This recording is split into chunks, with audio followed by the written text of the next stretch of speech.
আসসালামু আলাইকুম সবাইকে। আর কিছুক্ষণের মধ্যেই শুরু হতে যাচ্ছে ব্রাজিলের হেক্সা মিশন। তার প্রতিপক্ষ প্রথম দিনেই মরক্কো। মরক্কো দুর্দান্ত ফর্মে আছে।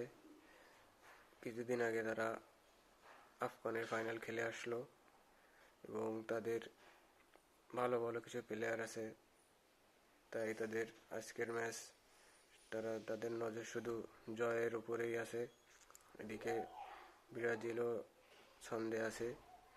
দুঃখের বিষয় হলেও আজকে নেইমার খেলবে না ইনজুরির কারণে।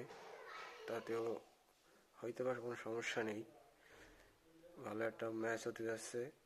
ব্রাজিল আজকে ম্যাচ দিয়ে তাদের 2026 বিশ্বকাপে হেক্সা মিশন শুরু করবে। দেখা যাক তারা কতটা ভালো খেলতে পারে। এনজয়, শুভকামনা রইল প্রিয় দল ব্রাজিলের জন্য। আল্লাহ হাফেজ।